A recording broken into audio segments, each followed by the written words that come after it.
You're also making like footage, videos, photos. Uh, we are working in studio Ah, and of course outside. ah, Yes. yeah, great. We're working with real estates and make videos for Mm. real estates. Да. So we can start if you are ready. Yeah, just wondering, should I, this one is turning, this here, can I just turn it a bit, or is it okay? A little bit up. Yeah, I just think like this would be, yeah, there, I think. Yeah. That's a feeling it's, yeah, okay? Great. Yeah, Yes. we can start, and I will start with an intro. So I might have 2 or 3 goes at the intro, and then but if I get it right away, then we just stop. Mm. I look at this camera when I do the intro. Yes, right? this is your camera. Yeah. Yes, and this is yours. Yeah. Okay, We good. look at each other mainly, right? Yeah. During the conversation, naturally. 'Cause we don't have Yes. to look in those. Yeah. Okay. We look there for the intro. Okay, we are Yeah. ready. Yeah. Whenever you are. 3, 2, 1. Welcome back to another episode of the Limitless podcast. Oops. That's it. That's the alarm. That's That's the alarm that Yeah. we start. That's I now we put can it. start. Yeah. Yeah, okay, good. Hey, all right, we just keep going. It just keeps rolling, it's all good, okay. Nice. 3, 2, 1. Welcome back to another episode of Limitless. I'm very excited today to be actually in Phuket, Thailand. I have a guest with me today, someone who is a former professional footballer, someone who's played at the absolute highest level of professional football in Europe. And we're going to talk today, of course, about the rise to the top of the sport, but also all the other parts that come with it. The fame, the pressure, and also we're going to dig into and explore his childhood. We're also going to talk about the journey afterwards, after the professional career. And finally, we're going to look into his life today and also eventually the limitless life that lies ahead for him. We have just come off our training with SED Coaching Phuket today, and it's my honor to welcome our guest to Limitless today, Christian Lell from Munich. Welcome. Nick, thank you. It's a pleasure being here, meeting you, training with you. Looking forward for this wonderful interview, hopefully. Yeah, so let's start there. What brought you to Phuket, Thailand? Yeah, that's a good question. Not easy to answer very quickly, but I'll try to make it short. In December last year, I decided all of a sudden to race an Ironman. And a friend of mine told me and asked me, Christian, do you know Jürgen Seck? And I said, no, not really.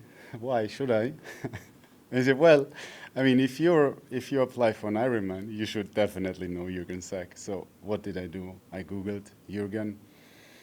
And obviously then it was pretty clear for me to get in contact with Jürgen Seck and trying to get the trainings camp with him. And now it's March, so 2.5 months later, here we go. I'm training with Jürgen Seck, with you, with a lot of other nice athletes and people around the world.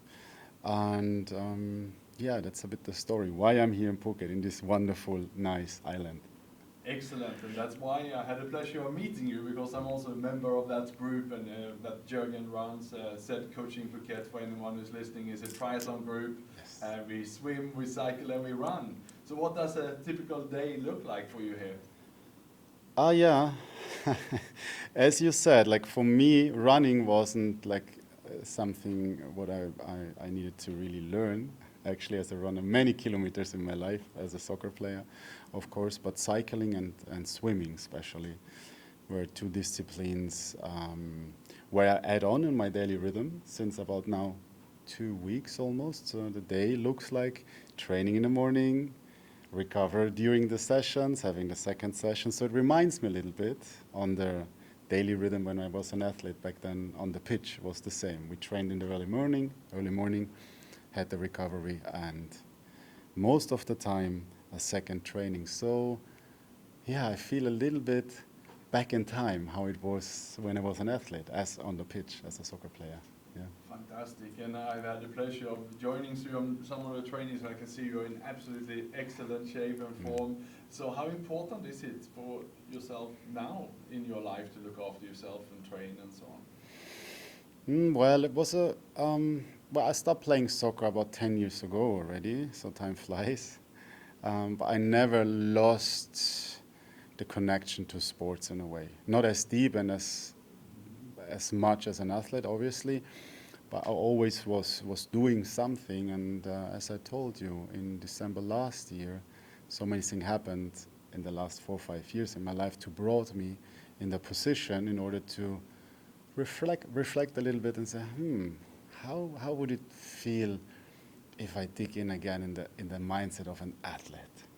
So yeah, it was a bit of this being excited of trying to get back on track, not just physical way, also mentally. And those both combinations together, literally brought me in this situation. And I'm trying to race in December this year for an Ironman.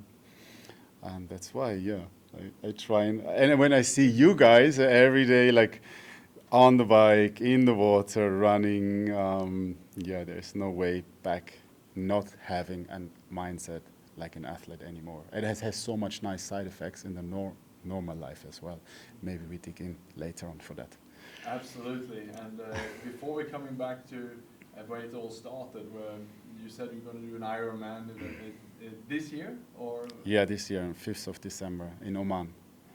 Fantastic. Yeah. Well, all the best for the training and Thank the you. race. We'll definitely follow you then. Thank you. And let's then go back to where it all started, Christian, back in Munich. I just want to hear a little bit about your childhood. How was it growing up in Munich for you? Yeah, my childhood was, I would say, it could have been, in a way, a bit more easy and smooth, if you can say like that. It was more surrounding of lots of drama and traumas. So there were many conflicts in my family where, in that moment, I not really realized it as I was a child, obviously. I thought that's a normal surrounding, being raised in chaos and dramas. But then later on, obviously, I understood that it was different that it should have been. And anyways, the childhood was, I didn't realize that it was sad, but at the end it was really sad. It was challenging me as a child. Is there anything you're comfortable to share about the challenges that you were going through at home then? Yeah, we can speak about that. We can do this. Let's say it that way. My parents had it not really easy, as my sister was born with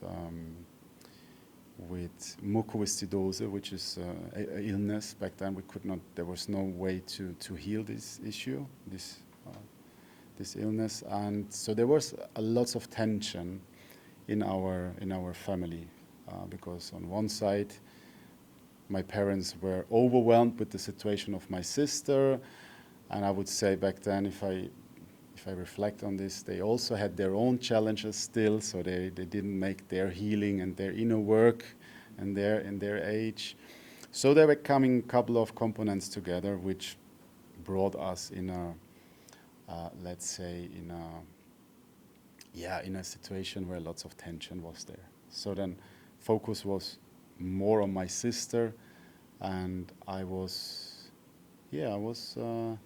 challenging my things by myself, and and you can imagine I mean, everyone, even your listeners, knows there are lots of challenges when we are young, and somehow we go through that challenges. The question is how we go through, and how does it condition our mind, our system, our belief systems. And it can be loving, caring, hopeful, having enough self-esteem, or also the other way around, having anxious and doubts and being worried about life and all that stuff. So I would say, in my case, even if it not looks like, if you look at my career as a professional athlete and later on as an entrepreneur, you might think, okay, there's a boy, there's a guy who has lots of self-esteem and trust, but the opposite was the case. And so to make it a little bit shorter, the childhood was very dramatic, ups and downs, ups and downs. There were no consistency emotional-wise. But overall, somehow I managed to find a vision, to find an anchor, and in order to accelerate and get out of what I had to have experienced as a child. And as you were going through those challenges as a child, when did football come into your life, and what role did it play during that time? Yeah, pretty early. I remember I was like 5, I would say 5 or 6, where I felt that this round thing is not just to play around, so there's some more passion from my side behind, hunting the ball and kicking the ball. So it was pretty early with 5 or 6, and what made it so beautiful in my case, whenever I went to the training already in that age, I had this structure around me all of a sudden. I had people who looked at me. You were in the team, right? You had like a consistency what I haven't had at home. And that was like, I was diving in 2 worlds. The home was chaos, and then in the soccer with the teammates, they were kind of regulated, nice, harmonic life. And it was very early, with 5, 6 years, I started to play soccer. Yeah. And how were you as a young player? Were you talented right from the start? Or was it? Well, I started at a very little club in Munich, my hometown, but pretty quick. I remember when I started getting in school with 8 years, already Bayern Munich was scouting. Back then, imagine, they already scouted young boys or kids, and they had the opinion that I'm not that bad. So they said, this guy is maybe okay, let's try to get him from this little club to us. And yeah, obviously I took the chance. My parents were divorced already in this time of my life, but my mother, they were never questioned, are you going to do it or not? It's just like, it was clear that I do it. And nothing could stop me to not take this chance. Again, it was for me, it was the anchor in my life, soccer. It was the red line to get out of a drama. So I never asked myself, was it the right decision? Should I have done? No, this was never in my mind. It was clear. I become a soccer player. I remember pretty well when I was 7 or 8, around that age, that I put all the pictures from the famous soccer players in my room on the walls and the ceilings, and I had this dream, I gonna be a professional soccer player one day, no matter what. Yeah, so it started very early, and then the rest is history. So it sounds like when you were in a team, you had a structure around you that you were lacking at home. You saw the picture, and you had a clear vision ahead of yourself, even to become a professional football player one day. What age were you at that time? When I visualized it so clearly, I was around 7 or 8, which is pretty interesting. As where does it come from, right? Either my dad nor my mother like really forced me to get and being a soccer player. So it just somehow developed within and wanted to get realized in the field. Yeah. And how much do you think that kind of vision that you had then impacted you as the years to come into the teenage years and so on as a football player? A lot of impact. when I look back now in my life, and now I'm 41, and after my career I became an entrepreneur and I run a real estate company in Germany with almost 50 employees working together with me. And the pattern is always the same, at least in my life. Once you set up a clear intention, there is actually no questioning of how I get there and do I quit. I mean, the same as you make triathlon or other athletes or entrepreneurs, or actually everyone. Once we really set up a clear intention based from the heart, everyone is unstoppable. Yeah, so it was even then the teenage time where, of course, my other teammates in the class, they started making party and this and that, smoking and all that stuff, what usually teenage people doing. There were no distraction because I was just focused. Obviously, then you see in the teenage age, you got more talent, you have the possibility to really get up to the professional level, and that accelerate then the motivation at that point on top. But yeah, so on the age of 15, 16, I would say that was another turning point, because then you could really literally smell the pitch of the professionals, and then it was so close, and that pushed me even more to train harder, to do more, to be even more focused and disciplined. Yeah. So what I'm hearing is that during those teenage years, when your friends were out partying and testing cigarettes and alcohol and all these things, you were fully focused on your training, and it sounds like it paid off, because one day you became a professional footballer then with Bayern Munich. Maybe you can take us to that day. Do you remember when it happened? Yes, I remember so well. I got a call from the manager of the club, which is Uli Hoeneß. He's a really legend in Germany, most probably worldwide. Everyone knows him in this soccer industry. And he called me and said, "Christian, can you come to my office?"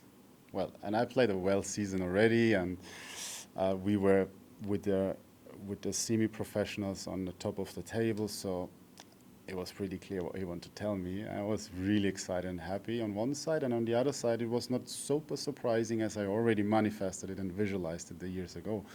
So it just literally entered then what I already was trained for. But I will never forget that moment anyways, because then it's reality, right? You sit there on the table, he's offering you the first professional contract, and it was not just special because it was a professional contract, it was also special because Bayern Munich is the team of my hometown. So I was born and raised, and then I literally made it up to them. So yeah, beautiful. I always look back with a big smile. Yeah, fantastic. I can feel your Yeah. positive energy. So what emotions and feelings went through you at that time? Oh, it was like it was like really kind of right from my family side. We were like, we had a always pretty simple and easy life. We never had loads of money or luxury kind of things. And signing this contract back then made me a warm feeling in a way that I understood.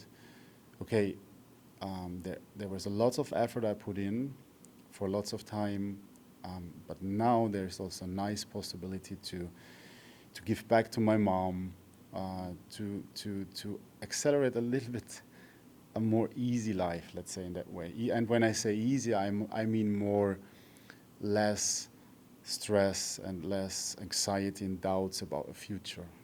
So that was really, yeah, it was a really beautiful moment. Yeah.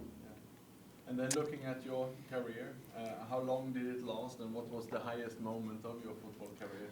Yeah, I was playing on a professional side then about 12 years. 12 years, so I won a couple of titles with Bayern Munich. We played Champions League. Wow, many highlights. Yeah, the titles obviously with Bayern Munich I won, playing in the Champions League, comparing with Cristiano Ronaldo, with Lionel Messi, with all the top players from the last, let's say, 3 decades. I was in competition, and that was, yeah, now looking back to that time, it was, yeah, amazing. It was really amazing. It's like, if you see Cristiano Ronaldo, he might hit 1,000 goals in his career. Lionel Messi has an outstanding career, and I was with them, like, kind of, in a way. And that's, it's obviously, it's,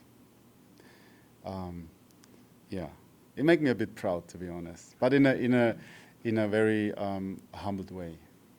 Yeah. And if we're looking on outside the professional sport, then how was life at that time? Yeah. See, the success I had in soccer, and even actually after soccer as an entrepreneur, I hit a very good wave on real estate sector after Lehman Brothers in 2008. At least in Germany, the plot prices and the real estate prices, they went up without limit, yeah, limitless kind of. And I was in that wave, and I was in the wave in soccer as well, pretty well, because I was surrounded from super good teammates: Frank Ribery, Luca Toni, Oliver Kahn, Lucio, Philipp Lahm, Sebastian Schweinsteiger, and so on. So you can imagine the team I was covered by was super good. So also that wave was pretty successful. But now comes the point. External success, what many people would say if they look on my career, wow, it's pretty successful, but actually I reached these points and these targets with a very rotten foundation within, based on fear and scarcity. And so if you ask me, and you ask me how was the life a part of the pitch and after playing soccer, it was pretty not really emotional stable. So I couldn't handle the success I had, the money I had, the fame I had. Now I understand why I couldn't handle it, but in that moment, I not even understood that at the end, I'm struggling, even I have success. In that moment, I couldn't reflect it. I was just in that wave. But looking back, it was really, yeah, it was a mess, an emotional mess, let's say. Success on one side, but emotional emptiness and lack of freedom within. So these two worlds came together. And how did you deal with those emotions then? Or did you have any professional support, or how did you let that out? Yeah, it was. It was at the end. I let it out in all what you can imagine: external watches, cars, villas, yachts, travels, whatever you can imagine. Like, I identified myself and life with external things in order to cover up the emptiness. What went always bigger and bigger as more success I had, as more I realized, okay, but what is there? Why I won the title, and why I'm home now, and I not even can enjoy that I'm reached what I was looking for over 15 years since I was a child. So, but I couldn't really get an answer to that. So I searched the next project, the next car, the next house, the next whatever it was, in order to keep the dopamine kicks in this wheel. But I wasn't ready to reflect, because I thought that's life. So I thought identifying myself externally and giving myself dopamine kicks, that's life. That's why we're here. So I couldn't reach to the point to reflect, is there more? Till a certain point in my life, and that changed everything. And at this time then, there was no coaches, therapists were so involved perhaps in the sport back then. Now with most of the teams and players, they will have that emotional support. A lot have been done in the space of mental health and emotional health, but we're going back some years. How was it then? Yeah, it wasn't the awareness of the dimension of consciousness wasn't really as clear as now.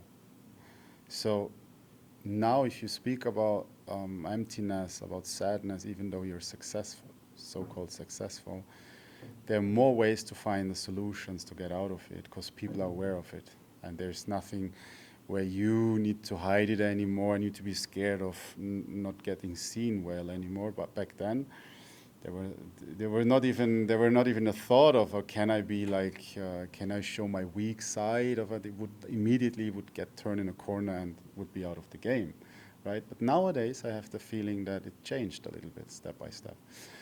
Back then, but in my case, I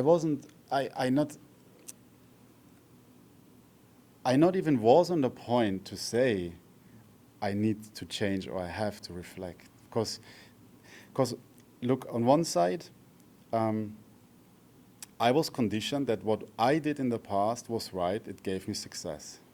So why should I start to reflect my behaviors, my belief systems, my emotions and feelings? Because they gave me the security where I was hunting for. There were no reason to really reflect. So I needed, in my case, I needed to hit the rock bottom after I was seeing the all-time high, let's say, and the rock bottom then later on was the turning point in my life, where I was in a way forced from life to start to reflect and let go my beliefs from the past. Yeah, thank you for sharing that, Yeah. Christian. And I can just reflect myself during my corporate career, the successes and all the promotion, more money and everything that came with that, the chauffeurs, the cars, the villas and everything. I had it all until I hit the peak, and that's when I started to question myself. I think at the highest point of my life, when I had it all, that's when I started to fall. And I just remember my mindset those days, because in my office, we were lending out one of our meeting rooms to one of the 12-step recovery programs, and inside there would be 15 people who are talking about the alcohol problems they have. And I remember walking past that office door a few times a week thinking, oh, those poor buggers who cannot handle the alcohol. So that's the level of denial I was in, that I had the problem. I also wasn't exposed to that from my parents, my family, and my community.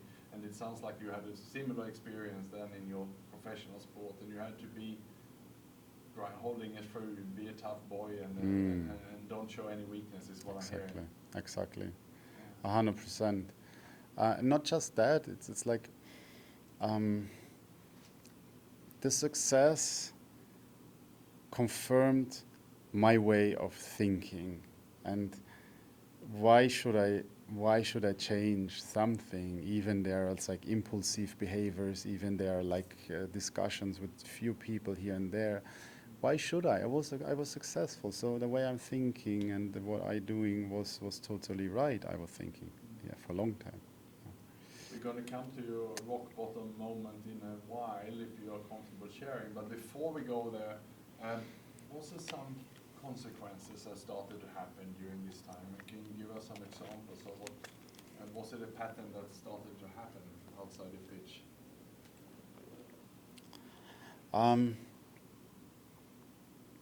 Actually, the identification with everything externally was, in my reflection now, if I'm looking back, it was the trap. As I identified my life with everything external, but not with me and myself and my peace and my free. I not even knew that peace, or I not even knew that freedom was existing, because I was thinking that what is waiting behind that door is what I'm looking for, and then I opened the door and I got what, and I got confirmed. So the concept of real freedom within, I was not even aware that this is existing. So literally I overpaced myself and looking for new projects, new secure and financial stuff, more revenue. Parallel-wise to my soccer career, I already started the development in real estate, and it was always external stuff where I seek for validation. And where should that end at the end? I know that now, but in that moment, there were no other option. That's life for me. And yeah. And if you're thinking back on those moments, all those side projects you had going for you, did it impact your performance on the pitch? And if if you didn't have that, and if you have found yourself, do you think you would have performed at an even higher level as a professional footballer? Yeah, I was thinking here and there about this, obviously, but we don't know. Most probably, yes. Obviously, if you have less stress, if you're more centered, and if you look more within, you elevate your power and your potential, and all the performance get better automatically. So, for sure, yes, but as we can't turn time back, it's how it is. And the good thing is, as more aware you get, at least that's my experience, you're looking back and be really grateful for everything what happened in the past, even if it were very hard things, but all of them at the end, they make us to that person, that character as we are right now. So I never look back and really dive deep into that questions. I'm already happy playing against Messi and Ronaldo and had a couple of titles, so it's okay. That's it. And you should be. Congratulations for that.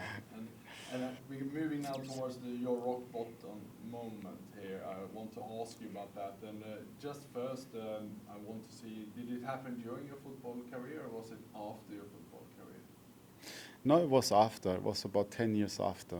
Yeah, after the career, I started to be an entrepreneur and hit a very good wave, as I said before, with Lehman Brothers. So the real estate prices went up, like really limitless. And but then all of a sudden, a couple of years ago, it changed. So the wave stopped, and I couldn't really find a way and a solution to secure my holding, and that was like really a bit stressful, as I was used, and as you know as well, as an entrepreneur and businessman, we always find solutions for everything, and there's no problem, and so on. But that was so challenging to me, the situation, that I couldn't find any solution over about 2-3 years. So I dived into a depression, and I was forced to face the truth that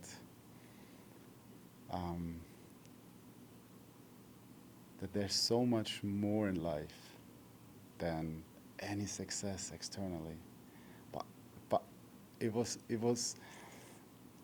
one of the most hardest times in my life, really, to get to the point to not just understand, but even allow your system, your subconscious mind, to surrender, and first time in life, trust life and not trying to get trust through doing something externally. And that was a transition within, which took 2.5 years. On one point I decided, listen, Chris,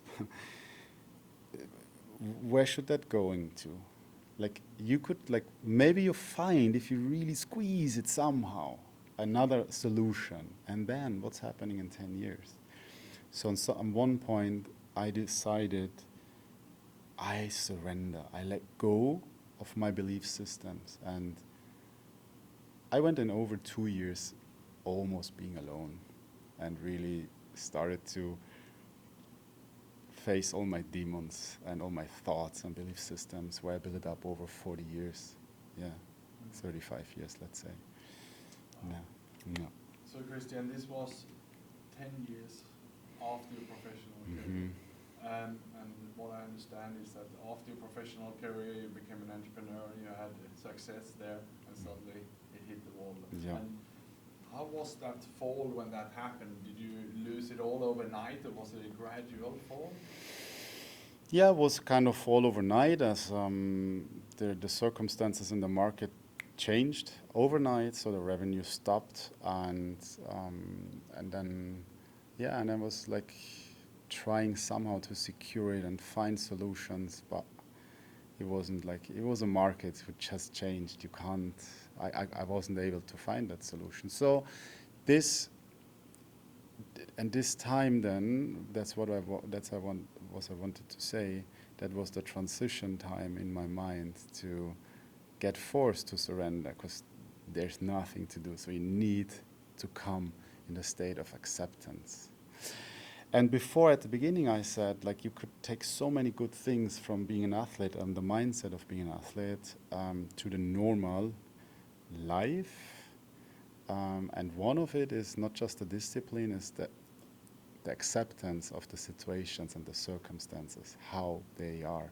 And it's also a bit a trap from being soccer, because in soccer or as an athlete, you learn technically with more discipline, with more effort, with more willpower, with more resilience. So now you will reach a certain point of target. But in real life, I would say nowadays, actually it's the opposite. If you let go and accept the situation, then the unaccepted can end and life can surprise you. So, yeah, that's a bit one of the biggest lessons I took with me.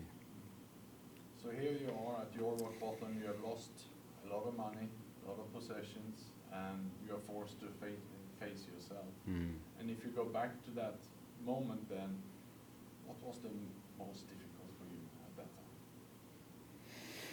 Well, the most difficult is,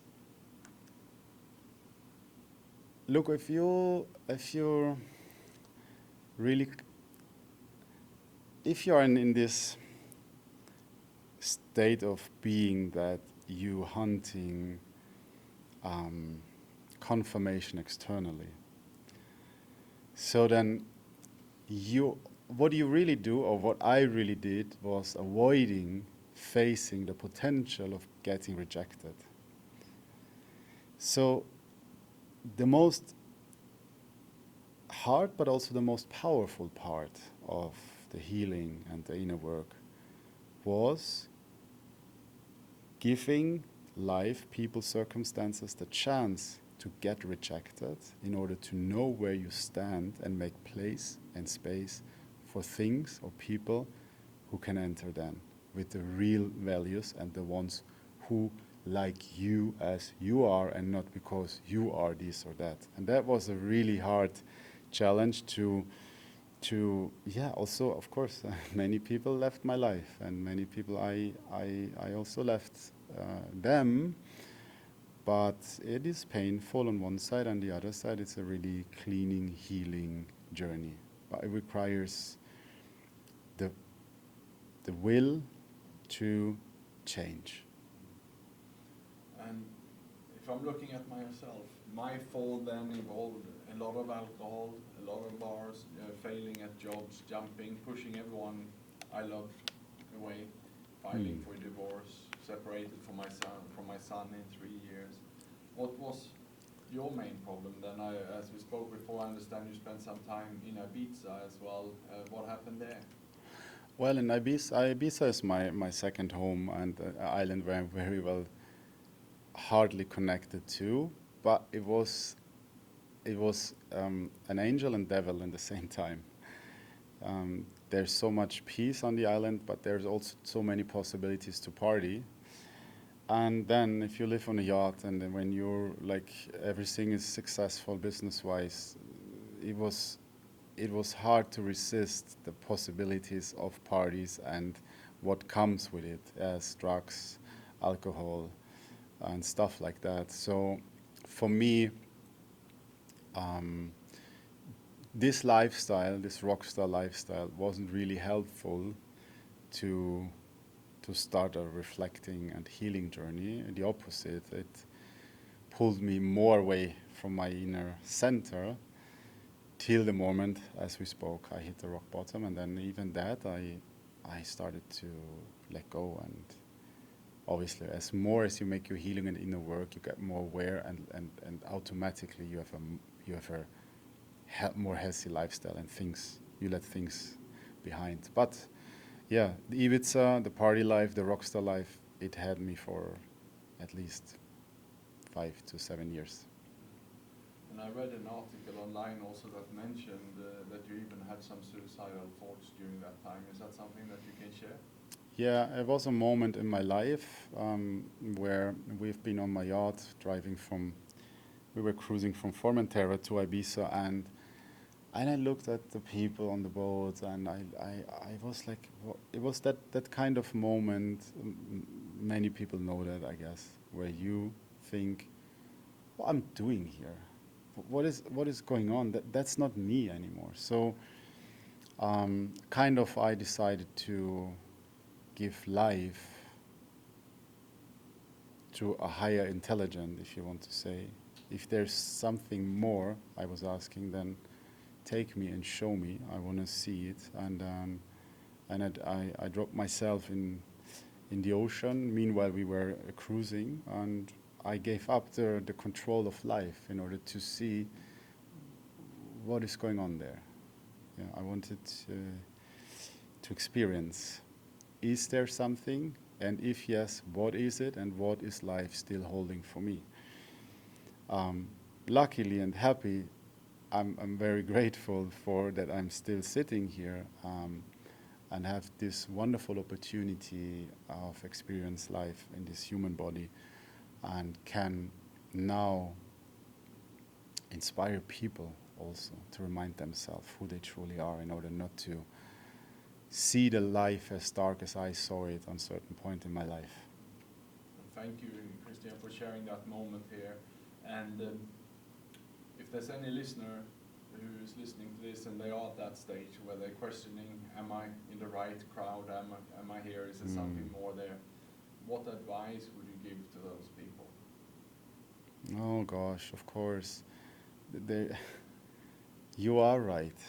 You are right here on this planet. Otherwise, you wouldn't be here. You make that choice to experience this wonderful life. Of course, everything and everyone is here to, in a way, challenge us and to improve us and to set our soul free from all these distractions we collect all over the years, and we get saying from externally what we have to do and what is important in life. But it's so beautiful that you're here on this wonderful journey, and there's always a way out. And I think you and me, we are examples, actually. You as well, with your stories, if you don't mind. With your stories, if you don't mind. Yeah, you. Actually, when I hear your story, as we met like a week and a half ago, and when you told me your story and the rock bottom and all what you experienced in life, in a way, even though I made my healing for many years now, and I see life in a complete different angle now, you're inspiring me, because it's always nice to share, in a way, same life stories in order to build up a potential together and inspire people. They are maybe currently in the same situation we have been years ago. And there is a way out. Absolutely there is. And that's what you said a couple of minutes ago. Nowadays, and this is something what really made me emotional, because when I went in silence for over 2 years, almost, being alone, and developed meditations and really examined myself, I was a bit scared still to go out my story, in order how does people react on when you show your weakness. And you are the perfect example, maybe I am as well, that once you really show and you go in your fear, out of fear you can just get when you go through and not around, and showing the weakness, the opposite happened. People open up their heart, they're really helping and support you. And that's when you ask me what would you tell to someone out there? I would say, like, share your emotions, open up your heart, don't be scared of being weak. It's just the ego what tried to hold you back and holding off the facade and the mask what we all are playing everywhere, because we think we have to do it society-wise. Actually, it's the complete opposite. And we as a society, that's my feeling, we are ready that people can open up their heart again. And we welcome them, you and me the same. Yeah, thank you for sharing that. And I was in my shell sort of 3-4 years. It took losing a friend of mine to suicide for me to open up. I had a story in me, I was recovering, but I was terrified of being found out. What if someone find out that I went through those challenges and I had these, even at my rock bottom, I tried to put on a smile. So, it's very hard to figure out who is in that space, is what I find. Could people know when you were in those 2 years when you were silent, you isolated? Yeah, this is a good question. I know it's a good question. Not really, not really. I gave signs, but not really signs. I mean, being a Dom Perignon ambassador in Ibiza after the season, spending millions for Dom Perignon and not even drinking alcohol, in my opinion, is already a sign. Yeah, or I don't know, like all these crazy behaviors. It's already a sign in a way. But again, you encounter people and circumstances and your own communities just in the deepest level as you are in that specific moment. So I was surrounded from people who lived that life as well. So why would they question and say, hey, there's something wrong? So it's a bit like your story. I cover it up with a smile or with the next project or bigger, whatever it was. Yeah, yeah. And that party lifestyle, alcohol, drugs, and everything else that comes with it, what role does that play in your life today? Well, no role at all. That's a very nice side effect from the triathlon also now, I would say. But I mean, I let all that behind years ago already. The only thing what I still carry on with me is music. Yeah. Who follows my channels and who is with me knows I love playing piano. I love creating accords, melodies, and listening. I mean, my day starts with music and ends with music. So that's the only thing what I still took out of this, let's say, rock star life. Yeah, the rock star life brought me to the rock bottom. I never said that, but it just crossed my mind, right? But in a way, and your life the same most probably, if we wouldn't hit that rock bottom, I'm not sure if I would still be here, to be honest, because where would it end? Where would that end? Yes.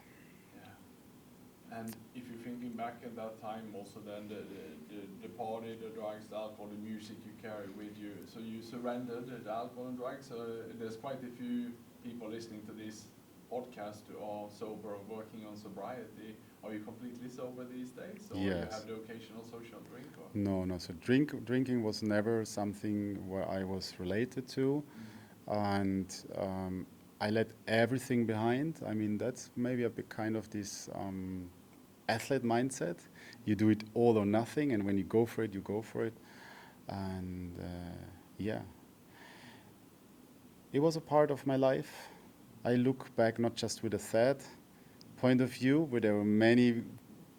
You see it on my face now.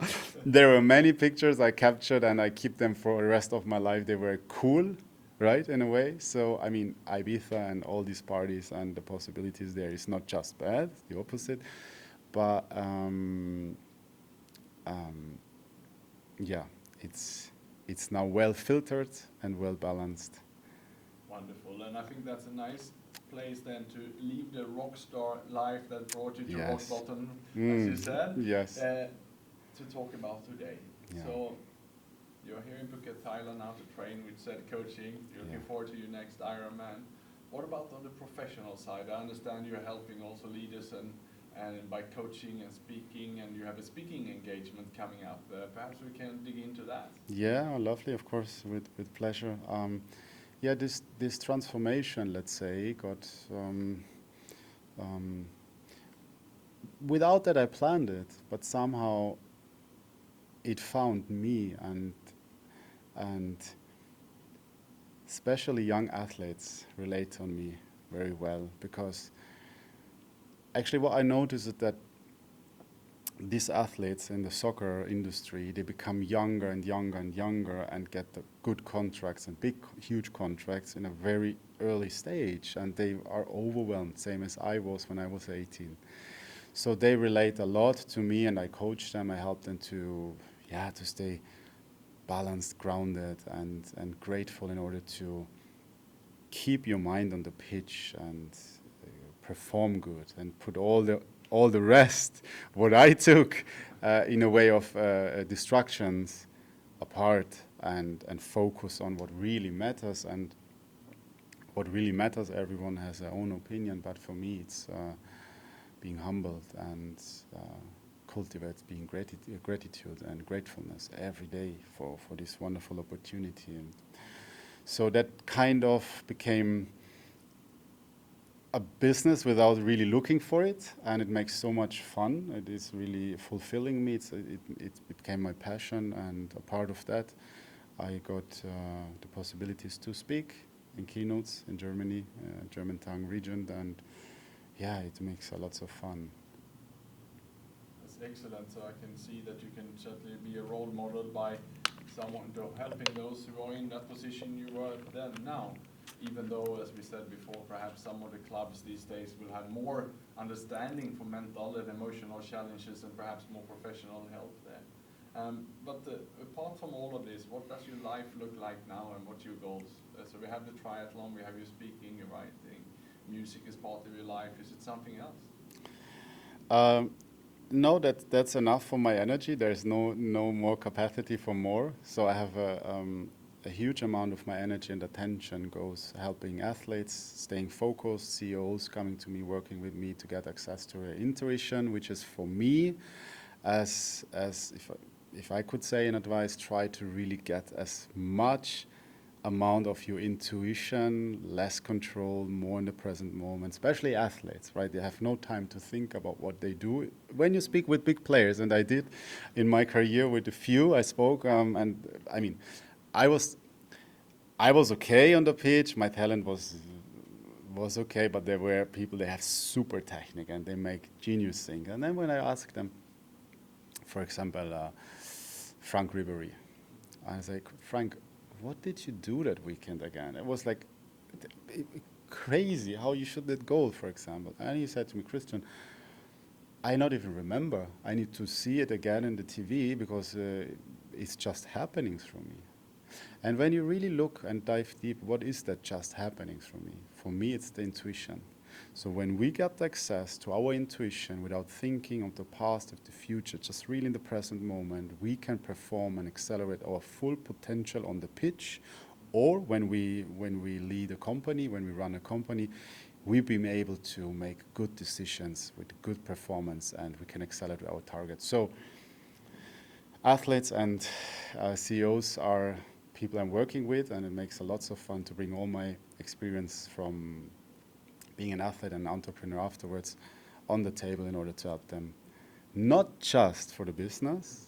I saying always, the business is the side effect. Once you're in your heart and centered and you have access to your intuition, all the rest will follow automatically. Yes. Yeah, and I can see your professional discipline is with you also in your life today. Just before we're coming into the studio today, I saw you were sitting meditating outside. Yeah. You're keeping your good habits with you these days? Well, the meditation, you need to know, was,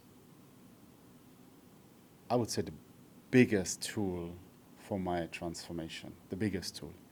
Through the meditation, I found to the Buddhism, to Hinduism, the Greek philosophy, and I mean, we could make now a show for 3 hours, unscripted, because what is meditation, right?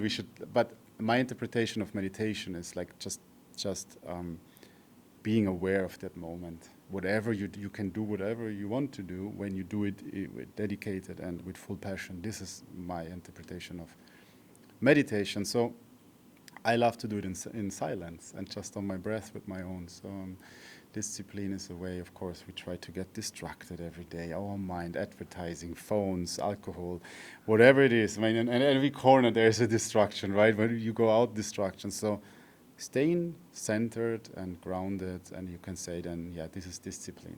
Really try to remove all the distractions and come back to you. Yeah, remind yourself. And how you say it in English, like just get back to your true being and disconnect yourself from all the things you collect. So yeah, discipline is is a big word, and I carry it with me. But what I'm telling you, I mean, you always drive in front of me on the bike, and I try to somehow manage be behind, and you know what is discipline and what can it help in the life. Yeah. And you have also had the discipline and vision to write the book, I understand. Yeah. And Yeah. when is that coming out? Yeah, my book comes out this year in September, 20 of September, From Ego to the Heart. Yeah, a couple of words which what describes exactly my life. Yeah, from ego, completely lost, back to the heart, and what really matters. Yeah, I'm looking forward for that. Yeah, and, I should bring it here. Yeah, however. and also a movie, I'm hearing. Yes, parallel-wise, we make a documentary about my life, and it get published more or less same time as the book by end of the year, September, October. Yeah, lots of things happening. Exciting, exciting. Yeah. So maybe your second book will be From Rock Star to Rock Bottom then. Yeah, but there's some things on the horizon already coming up. I cannot say too much, but it looks like that's not my first and last book. Yeah. But what is beautiful with your story, Christian, you didn't end it at rock bottom, because sadly that's where many Yeah. people end it. So what we have uncovered today is your comeback. You needed those 2 years, is what I'm hearing, in silence, and to find yourself and that calmness you have with you already. Also, when you're sitting here before today, Yeah. meditating before, and we've been talking about some deep, challenging, and personal things today. But you come across as very humble and grounded. Is that how you feel as well? Yeah, I feel it. I mean, the nice thing on inner work and healing, if you want to say it in that way, or reconnect to your heart, is that when you really do it in consistency and with discipline, as you said, you will face situations, life circumstances, people, where you react or not even react anymore as you did before.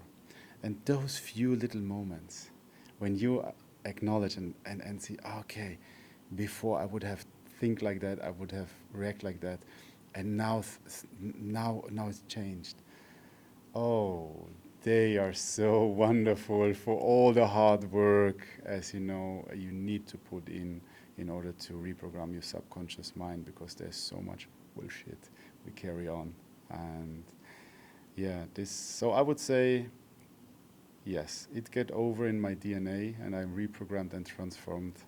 But there's also the danger when you lean back, if you think, yeah, now everything just goes, and no, the work have to be done every day. The distraction is waiting around every corner. So yes, humbled, I would say, grateful, but also knowing that the race is still going on. Yeah. Yeah, and that's life. And we say when it comes to sobriety and recovery, it's a daily retrieval. It's something we have to work on every day. And in your life then, Christian, what is the one thing that would come in the way for you that could destroy you and set you back on the wrong path? What is the one thing you really need to look out for?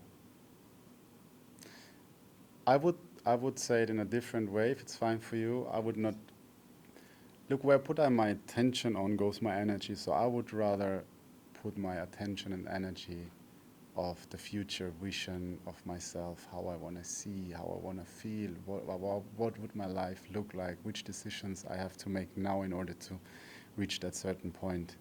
So those are the questions I ask myself every day. But if you would say one advice, get as conscious as possible about your thoughts and not let any unconscious thought go in between this needling which holds you back between your vision where you're here right now and you want to arrive. Nothing. Put the firewall on and put the discipline about your negative thoughts. Remove them. I love that positive mindset and that limitless mindset indeed. Yes. Which leads me then to the last question perhaps for today, and that is, you shared how powerful your vision was as a child to become a professional footballer. What is your vision of today? What does a limitless life, Christian, look like in 5 or 10 years from now? No, I see 4 more children. I see a wonderful wife. I'm really ready for it. I worked hard for being able to create that vision. Yeah, that's already. And not me, you as well. People who went through many things in life. I think we're here to inspire people to remind themselves who they truly are.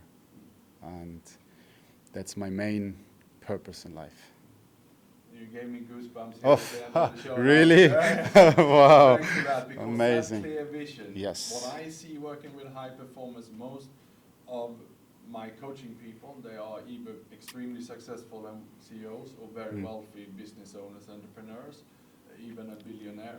And what I see, they all have that strong vision ahead. I had one of them to come to me, 45 years of age, who wanted to find a serious relationship. He had all the money in the world, but had failed in all romantic relationships. But once we had a proper conversations and identified in coaching conversations what that partner should look like, Yes. he sent that signal out in the universe, and So now good. he's in a relationship, and it sounds like the other part to get married. Now you give me the goosebumps, because that's exactly the picture I'm visualizing since, let's say, a couple of months. And that's what you're saying. Once you're really ready, when you open up your heart again, then you get, and that's the discipline again. If you are you really willed to polish your vision every day, polishing it, looking at, okay, where can I? Is it blonde hairs? Is it dark hairs? Is it also business-wise? Like the last months, I accelerate exactly biohacking, longevity, mindfulness is a kind of also my business part. I make a house of healing in Ibiza rather than a house of party. So things changing there as well. So, and we are looking, or I'm looking now, starting for investors for that concept. But also here, is it private or business? As clear as possible, the vision is, as easier it will accelerate. And thank you for the clarity there. So we're ending here on a high note, Christian, with a clarity, a picture for the future. Looking forward to meeting your future wife. And Yes, children very yes, soon. I'm ready. I'm so ready. Hopefully this one episode goes viral to all the ladies Yes. out there. And for the clarity then, the message to send out there, where is she from? Would you like someone back home in Germany or Ibiza or She's from Italy. from Italy? Yes, Wonderful. she's from Italy. Excellent. Thank you so much for today, Christian. It was a pleasure. Limitless show. Wow, it was really mind-blowing. Thanks for having me, Nick. Pleasure. Thanks to all the listeners as well, and yeah, looking forward to seeing you on the next episode. Yay. Well done. Yes, was in English, you know. A full hour. Perfect full hour. That's good. Wow, wow. It made so much fun. Thanks for that. Yeah, guys, Yes. stunning. Thank you so much.